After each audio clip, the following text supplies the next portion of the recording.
Hello, my name is Nicole Bridge, and I'm going to be presenting on the research article examining anxiety, life satisfaction, general health, stress, and coping styles during the COVID-19 pandemic in Polish samples of university students. So the purpose of the article is to review and make aware the association of anxiety, self-reported, as well as self-reported health, life satisfaction, stress, and coping strategies from university students during the onset of the pandemic. It spanned from March 4th to April 20th, 2020, and the location is in Poland. The title of this research article is pretty lengthy, but I think that's a positive because it mentions all the different symptoms and variables that are going to be discussed and researched and reviewed during the research article. It makes it clear that it's looking at the effects of COVID-19 on university students and also states the location. So I feel like it does a really good job of being concise, but lengthy enough to get the main details so the reader knows exactly what will be discussed. The problem, there's a couple different problems that are identified both in the title and in the abstract, that being the symptoms and their severity or the onset or the improvement or growth of those symptoms on college students during the COVID pandemic. The problem is also associating the impact of COVID-19 on the Poland students versus China. I feel like it does a okay job expressing that that is a concern and a problem rather than just simply something that we are wanting to research. For the related literature, there's two. I feel like it's both relevant and sufficient, yet very minimal. The ones that are talked about is the COVID pandemic. It's seen as something that needs to be researched, something impactful, so it kind of breaks that down and also brings up the impact of China. I feel like there could have been more related literature in the sense of a little more expansive and kind of adding to that problem. The hypothesis, there were several that were formulated. There were 4 specific hypotheses formulated out of this.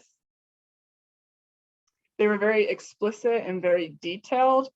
Not all of the symptoms were found and looked at specifically in each one of the hypotheses, but all 5 of the variables and symptoms were looked at to some degree through the combination of all 5 of the hypotheses. So I felt like that made it very easy to follow logically and understand why those variables came into play. So they're having several different hypotheses to look at, made it so the questionnaires and the research as a whole had a bigger impact, and also explained a little bit better the cause and effect of the relationships of the variables. The participant section was very well defined. They explained very easily how they got their participants, why, and the process going through that, and then their final selection of participants. There was 914 college students between the age of 18 and 40. The method of selection was very explicit. They used online questionnaire that had access to every single student. Then they had the option to participate or not. So I feel like it did a good job getting out there and having a lot of different options. But the generalization opportunity is very small because they specifically were looking at a very specific age range, occupation of students in a very specific area. So to be able to generalize this to people who are outside of that age range or not students is very limiting. For the procedure section, during the questionnaire, there were 5 inventories or scales used, and those are listed out looking at anxiety, satisfaction with life, stress, coping skills, and general health status. The procedure section did a good job not only explaining each of those, but also explaining where they came from, how they were developed, also where they originated, what specific parts of that they were utilizing, and how those related to the results. That made it very easy for someone else to see what questionnaires and scales that they used and to duplicate the study. As far as internal validity, there was very little control of that as far as the participants were filling out these questionnaires on their own time and their own space. So that was hard to monitor. And there's a couple of variables that could impact either how truthful or accurate their answers were. But as far as the external validity, it's very high as far as the questionnaires and procedures can be duplicated and used with all types of people and all types of situations. It very easily generalized. So that was a pro and something, but as far as internal validity, they could not control that very well.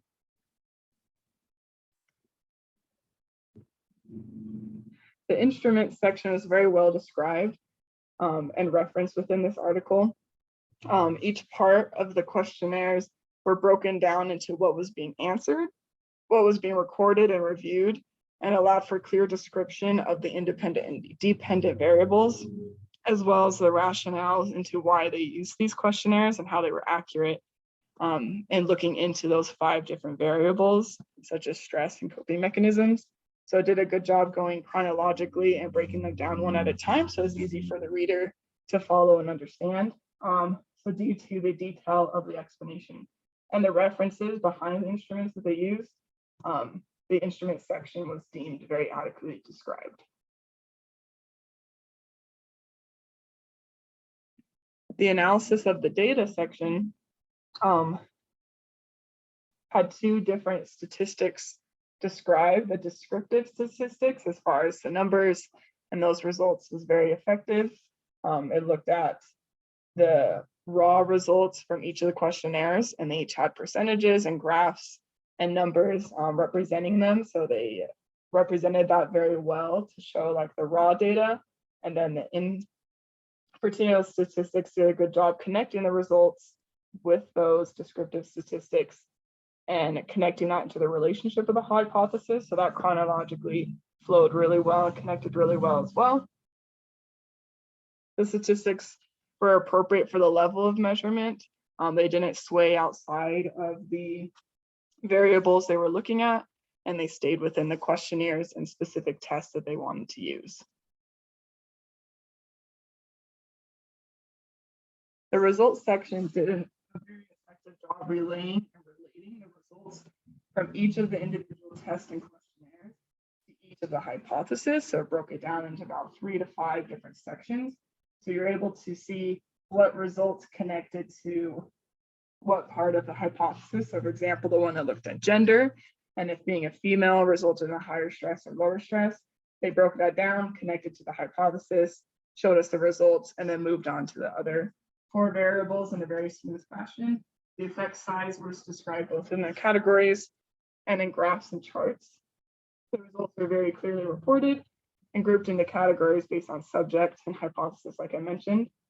The tables and figures were used in an appropriate manner. They represented the results and also showed the impact of how the questionnaires would have been answered pre-COVID versus post-COVID, just to kind of show how extreme I feel like that played to the problem at hand. The discussion section, there's a very clear interpretation of the results. It too, as similar with the results and the rest of the study as a whole, was broken into different sections that all related to the different hypotheses and variables being observed. So that made it very easy to follow. There was an additional section labeled limitations of the study. The implications presented throughout each section of discussion were based on the combinations of the results, as well as the side-by-side comparison of the results found in China. So they brought back that previous literature, which is what inspired them to do the research study in the first place. So that connection really summed up the research very well. Near the end of the discussion, the results of the 5 variables and tests and questionnaires, theory, and the hypothesis of the impacts of COVID-19 and the existing literature from China's similar research, all connected together to promote what they saw as a probable benefit or promotion to fix the problem or avoid the problem, which is the need for university level mental health services to be more apparent and found more often. They did make a comment about future research on the impacts of COVID-19 and these services found in universities. And then finally, the conclusion is very brief and to the point and well presented and chronologically connected the results, methods, and future applications. The conclusion did make conclusions outside of the research, stating details behind the future long-term impacts of COVID-19 and these different variables. They were looking at them in the moment, so it probably was a little bit outside of their scope of research to make statements about how they would impact the students long-term without further research. But other than that, it was very simple and to the point. And this is my reference. Thank you so much.